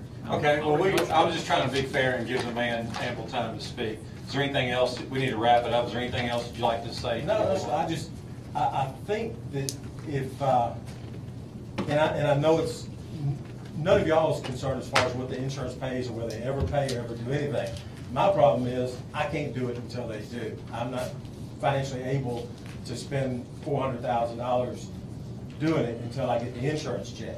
Well, and that's why we're here tonight. We prefer not to be here talking about this tonight. The reason we're here is because there's been an indefinite amount of time. We've got to do something different. We can't wait anymore. There have been numerous, again, the citizens of our city that live there, it's not fair from a safety standpoint, Absolutely. you know, for the people that live in our city to first of all, for safety, second of all, for them to look at that every day. This is, you know, that was December 31st. Today is September 17th. I understand. So that's why we're here. I absolutely, I understand, and whatever you guys say is what you say. I would love to be able to build it back and bring it to the current code and work with the inspectors and get it exactly how they want it. I mean, obviously, I can't do it any other way. I don't have $400,000 to go do it. I'm dependent on the insurance funds to pay for the damage. I got a question about that. I'm an insurance myself. What's the issue? Well, I mean, with the homeowners, they've only got a certain amount of time before they can. As I understand, it was insured with State Farm. As I understand it, from all I've been through, State Farm, this is outside the realm of what State Farm normally insures. It's commercial, right? They realized that they probably never should have written the policy. Then they also realized that they should have charged a much larger premium than what they were charging. And then it's a massive loss. I mean, they're looking at between the fire damage. I understand all that. Between the fire damage and the roof collapse, they're looking at like $500,000 or more. Well, that has nothing to do with that Right. insurance contract. Well, what they're looking for, they looked through. Literally, I had to provide every text message I've ever had, every email I've ever had. The truth about it is, and like I said, I'm an insurance agent, so right.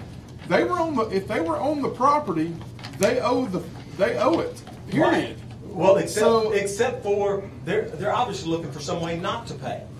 So they want to go to the church that rented the space that hired the roofers. They want to go to the roofer to try to get the roofer to pay. Again, that happens all the time. I've had a situation where a TV repairman was fixing something in an insurance house. The house burnt down. Insurance company paid immediately and subrogated again't the guilty party. The fireworks, they've sent engineers in from Texas several times. They even rented a skyjack thing to lift them up so they could take pictures of the roof. they've, Well, if everything you're saying is accurate, you've got a good case for bad faith against them.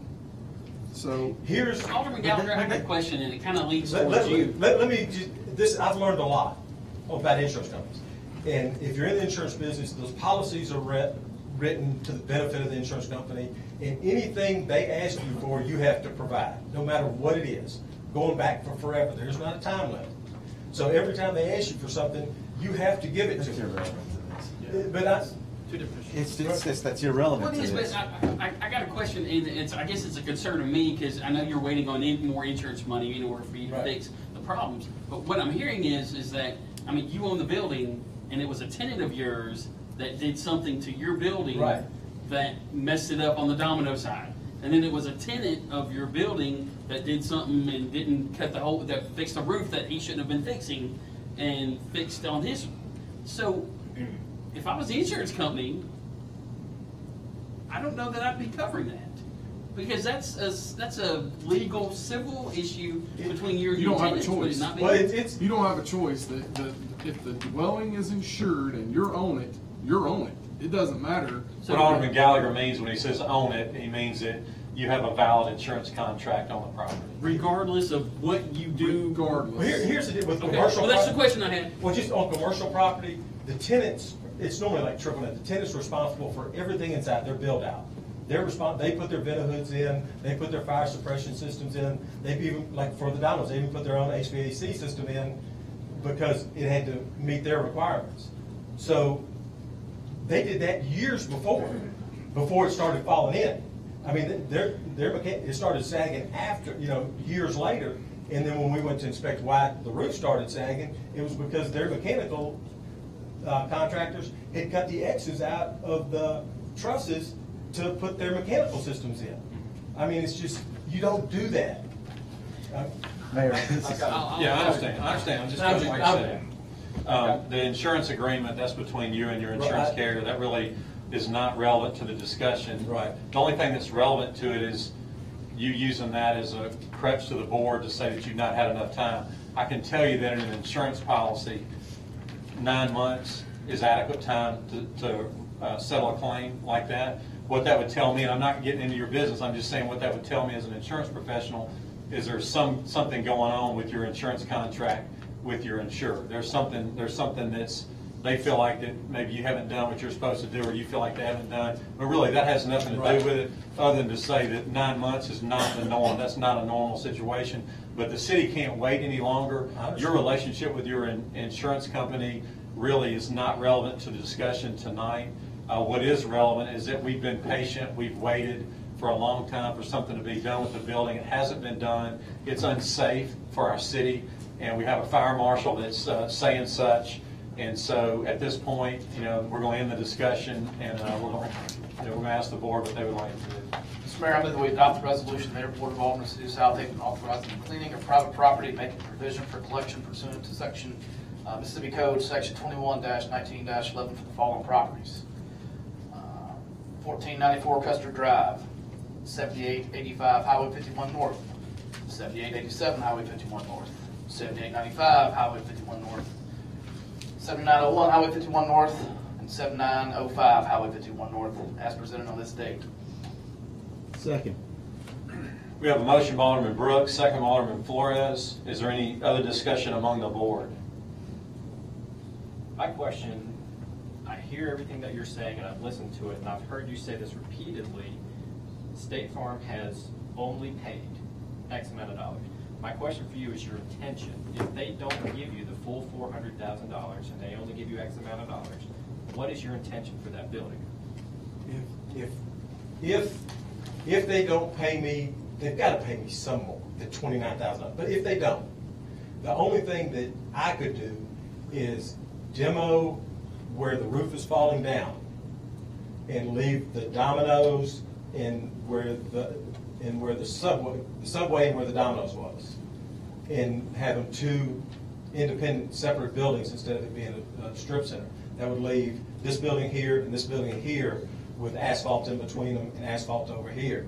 Like I said, on the two, where the Domino's is or was, and where the subway is, both of those buildings, like I said, I've got an engineer's letter where the Domino's was, and I've had an engineer look even on the engineer that the insurance company hired, says that where the subway is structurally sound except for where that block wall needs to be fixed. They pulled some of it down where the roof caved in. Financially, that would be the only thing I'd be able to do, is to say those two buildings that have the masonry walls on each side of them and asphalt the rest of it. Any other discussion among the board? Hearing none, roll call. Alderman Brooks. Yes. Alderman Kelly. Yes. Alderman Hoop. Yes. Alderman Payne. Yes. Alderman Gallagher. Yes. Alderman Wheeler. Yes. Alderman Flores. Yes.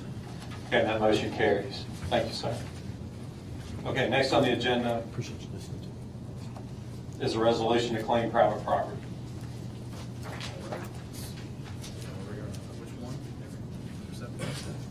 Mr. Mayor, I move we adopt the resolution granting authority to claim private property as presented on this date. Second. We have a motion by Alderman Brooks, second by Alderman Kelly.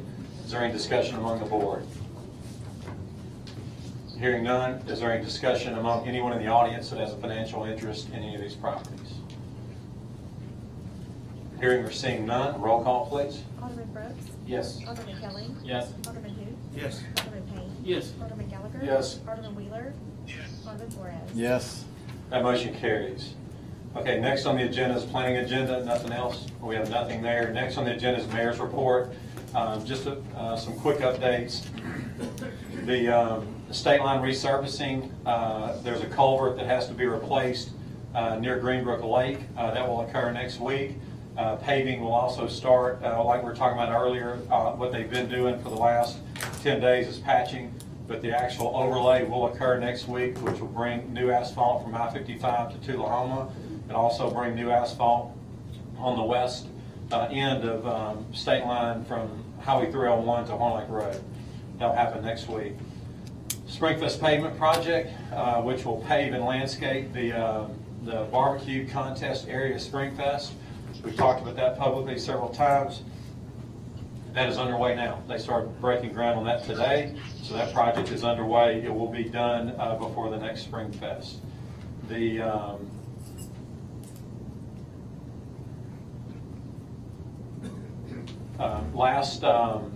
our baseball tournament, just a quick update, our last baseball tournament at Snowden produced $110,000 of revenue in one weekend. That's a big weekend. Y'all know that we've had some problems with weather earlier in the year, so that was a big shot in the arm to help us with this budget year, so that was great news. Then someone else had brought this up. I fielded a lot of calls about the C Spire project on the southeastern part of our city. C Spire is putting in cable that's going to improve internet service and phone capabilities for television, I should say. Improve faster internet service primarily, but they have that project going right now. Many complaints about the workmanship. When they go in, they're putting a box in, then they're running the cable, so there's like an entry point and an exit point that they're digging up, but they've the work has been poor. I had a meeting with C Spire, and they came in and admitted that the contractors that they were using were not providing service according to their standards. They apologized for that. They have now made an effort, at my request, to go back to the subdivisions where that's happened, to put flyers out at the residences with phone numbers of the person that's on site to call to correct any problems. So if you have any citizens that contact you, or if there's anyone in the audience, if you know someone that's unhappy with the way they left your yard, I'm on your team. I disagree with the way they've done it. They do as well. They're going to come back and fix it, and we will make sure that they do. And that can be as minor as come back, put sand if they need to put new sod there, sand it, whatever, to get it growing again. We want our citizens to be happy. They understand that, and they're going to make it right. Mr. Mayor, do you have that phone number? Christy has it. Christy has a flyer with that we're also going to we're emailing to people to get that. They're distributing them, so if you need that, you can get that from Christy to distribute to any citizens that contact you. Okay, follow-up discussion. Alderman Flores brought up concerns over state line roads. Since we're putting a new surface down He brought up concerns with it being a truck route and it being damaged again. There's no doubt that heavy truck traffic is plays hell on roads. There's no doubt. So we've again gone back just to explore options to see if there's anything that we can do to save the road. There's really, the unfortunate news is there's really not any way. You can't discriminate with a particular company, even though one company, we have a large trucking outfit that's just across the Tennessee line. They use state line frequently, but we also have major industrial developments that are businesses that need trucking to and from on airways and also along state line. So the only way that you could restrict that is to change it from not being a truck route. And you know, the bad news is there's really nothing else that we can do. We've talked to Chief Moore. We've quizzed him with his knowledge. Whitney also reaching out, you know, to other trucking companies and to see what all that we can do. And the bottom line is there's just nothing that we can do unless we change it from being a truck route. And anyway, that's the update. I'm sorry. I don't know what else to do. If y'all know any other information that I don't know, please bring that to us. But we have done our due diligence, and we feel like that that it's kind of a situation where, you know, even though it's bad that the roads get destroyed, it's a good thing that you have industry in your city. And, you know, they have to be able to have truck traffic. They've got to be able to get there. And the unfortunate part of that is it is, you know, it's tough on the road. We have received a bid on the City Hall roof. As y'all know, that we got a bid back in the summer that we didn't feel comfortable with. We rejected the City Hall renovation bid because it was a bid at that time with the roof and the building renovations all done together. We came back, Urban Arc came to us, we split that, rebid it. So we do have a bid number now that's $340,000 less. So the decision to separate them was a good thing. The bid numbers, and what I'm asking you tonight is to accept this bid. It's the recommendation of Urban Arc that we accept the bid. And the company is Norman's Roofing out of Meridian. The bid amount is $792,887, and like I said, that's $340,000 less than the roofing component was in the other bid. So it's my recommendation that we accept this bid. I'll make that motion. Okay, we have a motion by Alderman Gallagher. Is there a second? Second. Second by Alderman Payne. Is there any discussion? Just note that Osmond did not have a complete bid. They should note that Osmond did not have a complete bid. Okay, note in the minutes that Osmond did not submit a complete bid. Okay, any discussion? I know we've talked about this a lot. Hearing none, roll call. Alderman Brooks? Yes. Alderman Kelly? Yes. Alderman Hoots? Yes. Alderman Payne? Yes. Alderman Gallagher? Yes. Alderman Wheeler? Thanks, Phone died. Alderman Flores? Yes.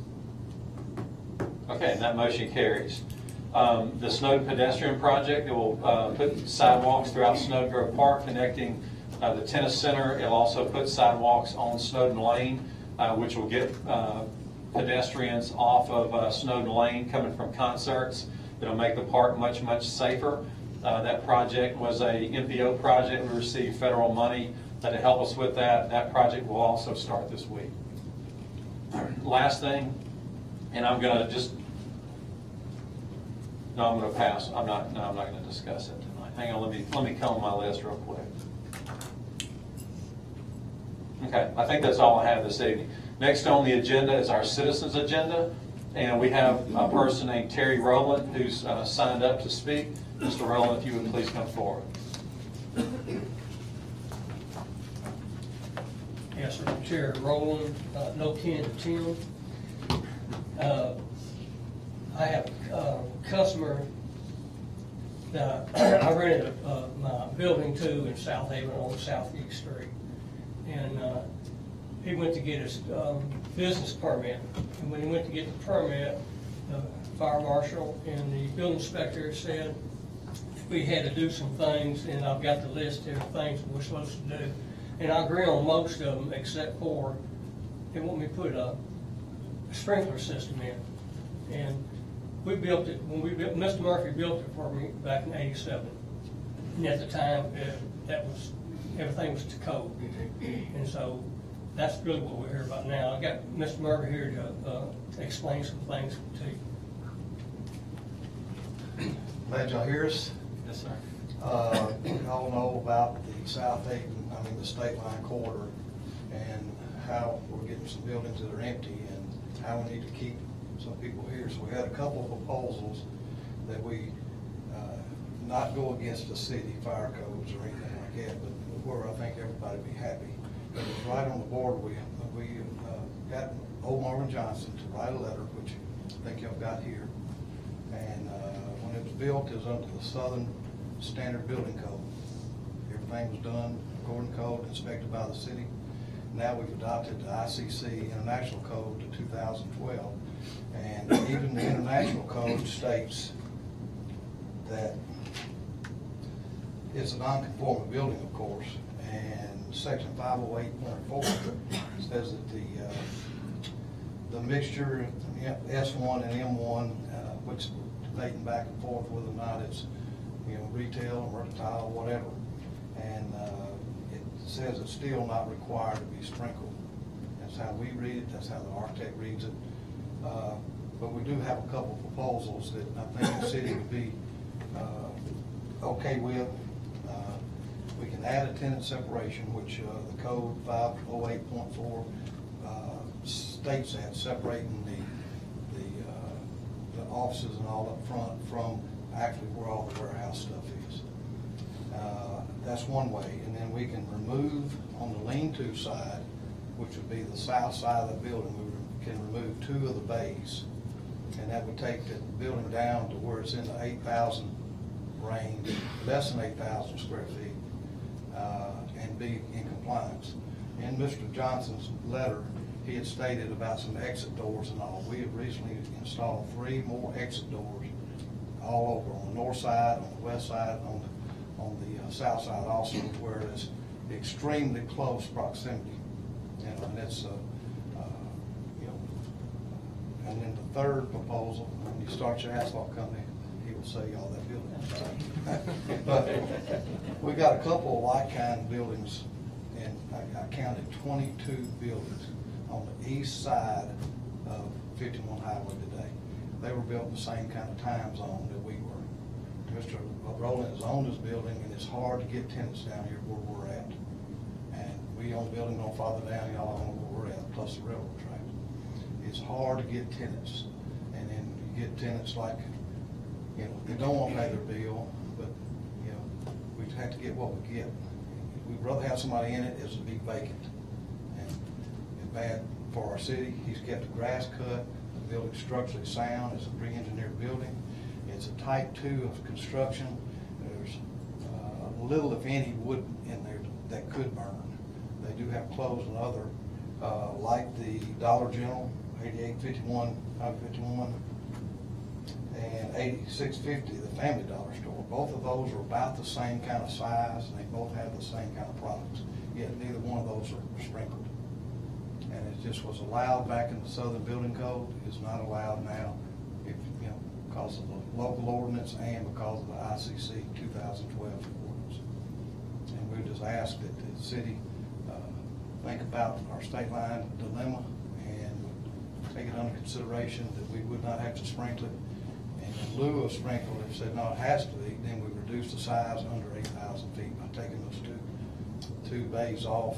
It's just a lean-to now, so all I got to do is take the top sheets off, and the structural steel bolts right to the side of it. So it's not an issue. But if that's concerned, and this was previously an auto place, and they had a sandblaster and some paint stuff. All that stuff's gone.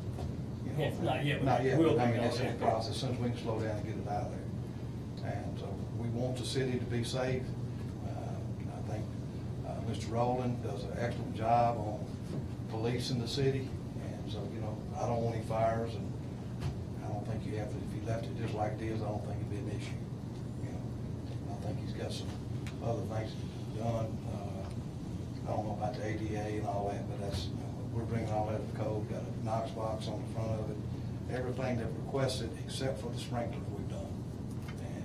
And what Mark Johnson said, we've done. And so we're not trying to deny any responsibility. We're just trying to live in a place that's kind of hard to rent. And we just ask for leniency toward that, whatever you got in Yeah, no, I appreciate that, and I was briefed on the issue, and the important thing I'd like for Tim Rowland to come up, and because I want to hear like what his thoughts on your proposal. We certainly are sensitive. I've already, before you said it tonight, I've said the same thing to my fire chief and our fire marshal, that we want to be conscientious of buildings that are vacant. You know, we don't want to make it a situation where it's difficult to fill buildings. You know, in our older part of our city, our original business district, that's important to us. So I agree with you 100% what you said there. The other thing I do want to point out that with the ordinance, you know, it would be the board's decision to make any variance to the ordinance. We have the ordinance there for two reasons. Really one reason, but two parts. It's for safety, obviously. Obviously, you know, you're an experienced builder.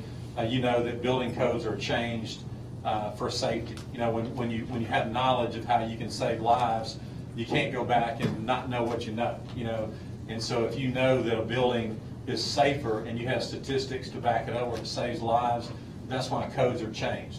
So we do that to save the people the employees, the people that would be frequenting the building as customers, vendors, whomever else would be in the building, but also for our firemen. That's something that a lot of times people don't think about. We're asking our firemen, when there is a fire, they're going in. I mean, they are going in. And so when you don't have a building sprinkler, when it gets to a certain size, it becomes a greater risk to our firemen going in the building. So that's why the ordinance is what it is. And that's why size is an issue.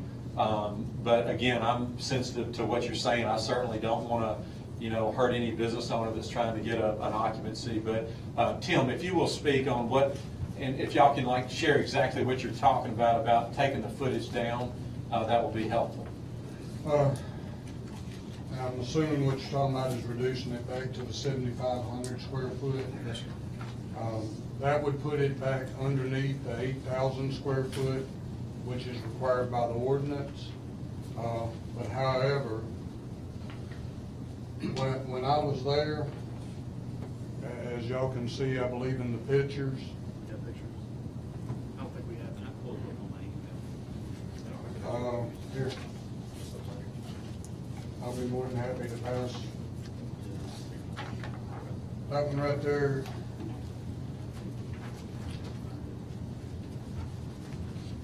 That was just part of the storage.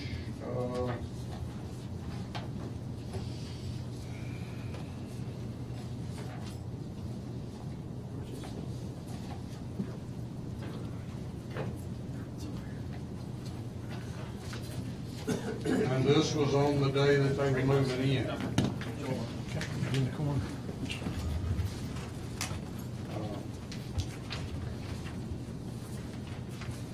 Me and Mr. Rowland actually conversed about this since around May. Yeah. June, July, August, September, before I finally came to the conclusion on multiple occasions after that, there was still storage as such. They still had not put any kind of walk spaces in between it. It was still stacked up in boxes. You know, me and you had talked about maybe not going no more than 2 high. They were still taking them all the way to the ceiling. Well, they're not supposed to. I don't know. So my big thing was I kept showing up, and they weren't even reducing it down like we had talked about. And for that type of storage, I didn't see any other means to go by but that. I haven't talked to Mr. Oppenheimer, but I thought he was gonna be here tonight, but I don't see him in here. So, that's something that we'll need to discuss with him, you know.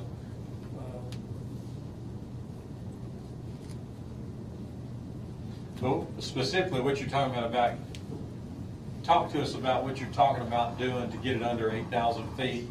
And then I'd like to know, is that a safe alternative? Well, he has the... Take these 2 days on. Put X on it. I don't know if...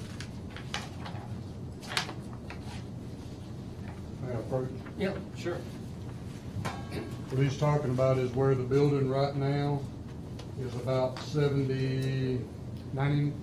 It's 50 by 150 in the... 7,500 there. Yeah, 7,500 and 2,500 I think it's, for the lean-to. I think the lean-to is, It ended up like it's about 9,900 75, square feet.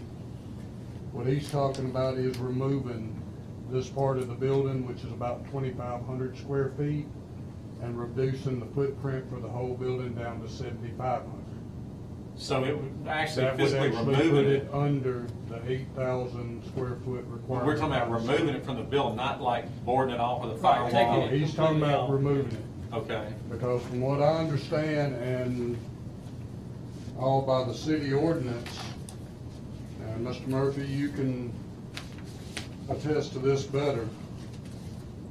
Our requirement for a firewall is basically a concrete foundation with a cinder block concrete field all the way through the roof, which would probably be more expensive. That's a 4-hour wall. Right. You know, with no penetrations. Right. But you can get a 10 of separation by doing a 6-inch stud wall with 2 layers of 5/8 sheet. We don't accept that though as a separation for this. If you notice on the ordinance, let's see. I don't have a copy of the ordinance, but it's accepted. It's on the website.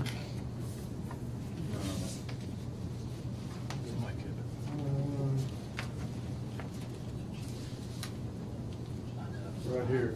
For the purpose of this section, only a approved 4-hour rated firewall separating buildings and occupancy specified in the above section, which is a firewall, and it even states here the definition.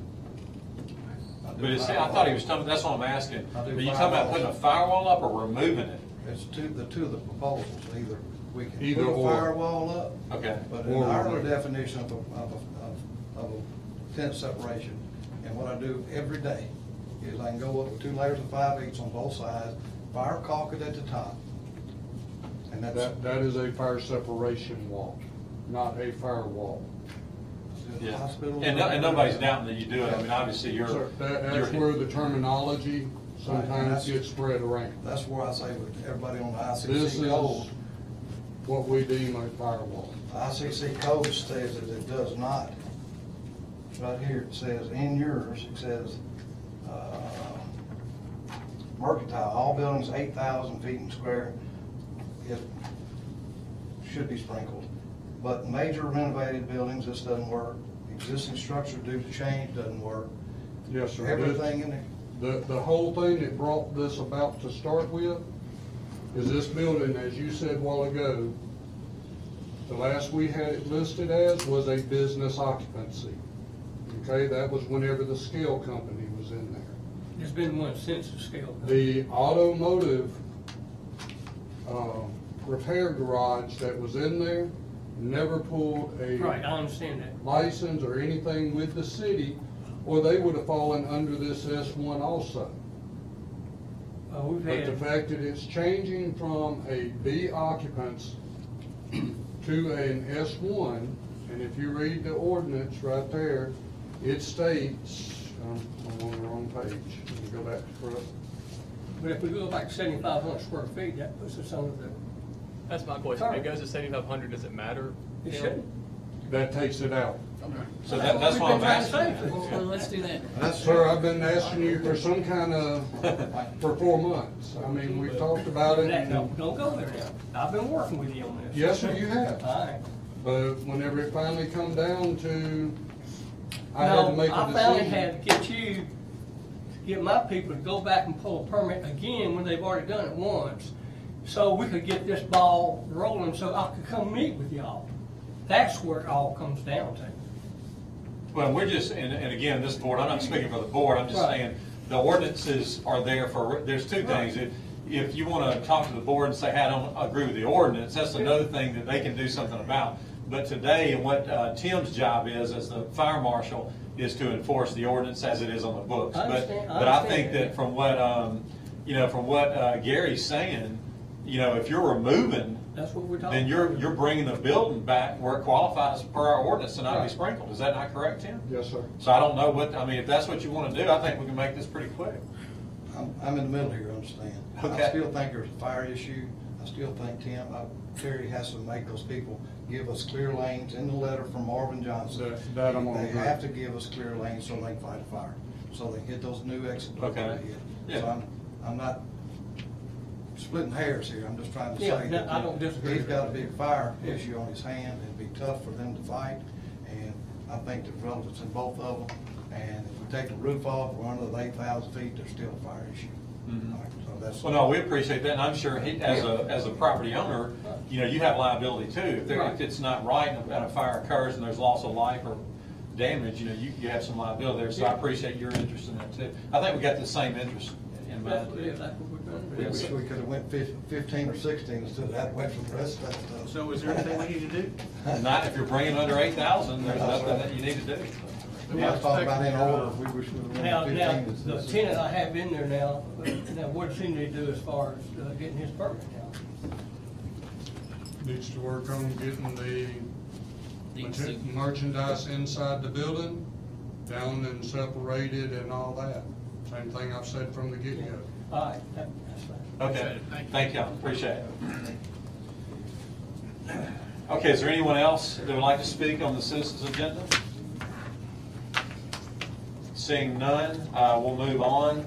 Next on the agenda is a personnel docket. Mr. Mayor, I move that we approve the personnel docket as presented on this date. Second. We have a motion by Alderman Brooks, second by Alderman Flores. Is there any discussion? Hearing none, roll call. Alderman Brooks. Yes. Alderman Kelly. Yes. Alderman Hughes. Yes. Alderman Payne. Yes. Alderman Gallagher. Yes. Alderman Flores. Yes. That motion carries. Next on the agenda is our city attorney's legal update. Mr. Nick Manley again. I'll be quick.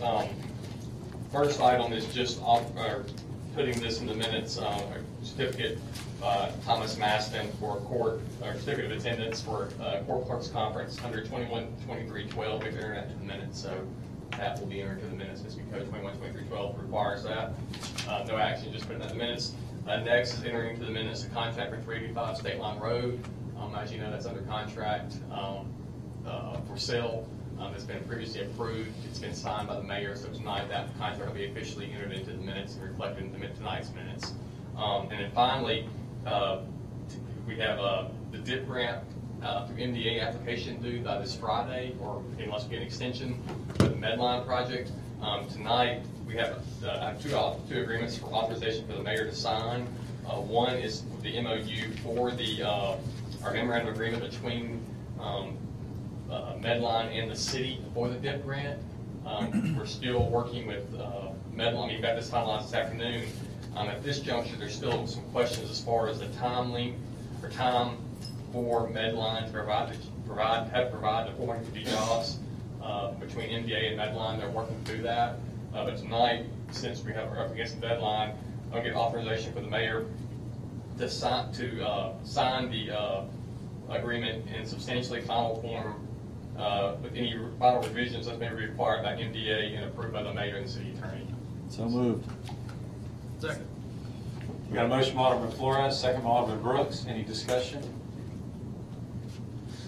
Hearing none, roll call. Alderman Brooks. Yes. Alderman Kelly. Yes. Alderman Hughes. Yes. Alderman Payne. Yes. Alderman Gallagher. Yes. Alderman Flores. Yes. That motion carries. And then the next agreement is with Medline too. It's for the site inspection visit, or site inspection agreement, and authorization for the mayor to sign that as well. And that will be with Medline. They agreed to those terms as well, also under the same caveat, if any corrections or substantially this final form with any revisions as required by MDA. So moved. Second. Got a motion by Alderman Gallagher, second by Alderman Hoots. Is there any discussion? Hearing none, roll call. Alderman Brooks. Yes. Alderman Kelly. Yes. Alderman Hoots. Yes. Alderman Payne. Yes. Alderman Gallagher. Yes. Alderman Flores. Yes. That motion carries. Okay, next on the agenda is our utility bill adjustment docket. Mr. Mayor, I move we approve the utility bill adjustment docket as presented on the screen. Second. We got a motion by Alderman Payne, second by Alderman Kelly. Is there any discussion? Hearing none, roll call. Alderman Brooks. Yes. Alderman Kelly. Yes. Alderman Hoots. Yes. Alderman Payne. Yes. Alderman Gallagher. Yes. Alderman Flores. Yes. That motion carries. Next on the agenda are two claims dockets. Is there a motion to approve docket one? Mr. Mayor, I move we approve docket number 1 in the amount of $2,103,184.45, including demand checks. Second. We have a motion by Alderman Payne, second by Alderman Hoots. Is there any discussion? Hearing none, roll call. Alderman Brooks. Yes. Alderman Kelly. Yes. Alderman Hoots. Yes. Alderman Payne. Yes. Alderman Gallagher. Yes. Alderman Flores. Yes. That motion carries.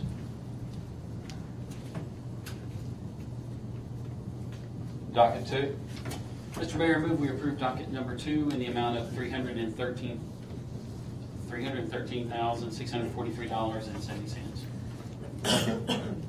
We have a motion by Alderman Payne, second by Alderman Flores. Is there any discussion on docket 2? Hearing none, roll call, please. Alderman Brooks. Yes. Alderman Kelly. Yes. Alderman Payne. Yes. Alderman Gallagher. Yes. Alderman Flores. Yes. That motion carries. Next on the agenda is to determine the need for executive session. I'll make that motion. We've got a motion by Alderman Gallagher, second by Alderman Brooks. All in favor say aye. Aye. Any opposed say no. Ayes have it, motion carries. The need this evening is potential claims and litigation against Public Works, Parks, and Police. And then personnel discussions with Parks, and also a citywide personnel discussion, and then also an economic development discussion. So is there now a motion to declare executive session? So moved. Okay, we have a motion by Alderman Payne, second by Alderman Kelly. All in favor say aye. Aye. All opposed say no. Ayes have it, motion carries. The mayor and board will now enter executive session.